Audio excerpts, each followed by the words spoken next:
ننھا ارتضیٰ گھر پر سویا ہوا تھا، والد سرحد پر ملک کی حفاظت پر مامور تھا۔ وفاقی وزیر موسمیاتی تبدیلی مصدق ملکہ 6 سالہ ارتضیٰ کی شہادت پر خراج عقیدت۔ مارکہ حق سیمینار سے خطاب میں انہوں نے کیا کہا، آپ کو سنواتے ہیں۔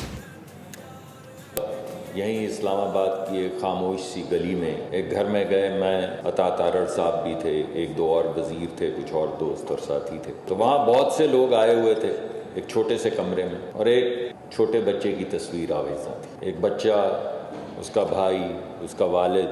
یہ بچہ تھا ارتضیٰ عباس، جو 6 تاریخ کو 6 مئی پچھلے سال بھارتی بمباری سے شہید ہو گیا۔ والد سرحد پہ تھے، بمباری بچے پہ کی گئی۔ رات کی تاریکی میں جب بچہ سو رہا تھا تو پتہ یہ چلا کہ والد تو سرحد پہ ہی کھڑے تھے۔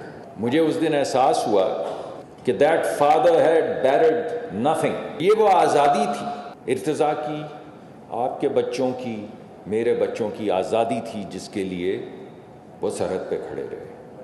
آپ 1948 کی کشمیر کی آزادی کا سلسلہ دیکھ لیں، یا 65 کی جنگ دیکھ لیں، یا 71 کی جنگ دیکھ لیں، یا کارگل کے وہ تمام پہاڑ جہاں پہ لوگ شہید ہوتے رہے وہ دیکھ لیں، یا یہ جو دہشت گردی کے خلاف جہاد چل رہا ہے رات کی تاریکی میں وہ دیکھ لیں، یا پھر یہ مارکہ حق دیکھ لیں، کچھ بھی دیکھ لیں، جواب ایک ہی ہے کہ پاکستان ہمارا ہے، اور اس پاکستان میں ہر بچہ آزادی سے سر بلند کر کے زندہ رہے گا۔ بس یہی ہے وہ مارکہ حق۔ سبسکرائب کریں اور بیل دبائیں تاکہ کوئی خبر رہ نہ جائے۔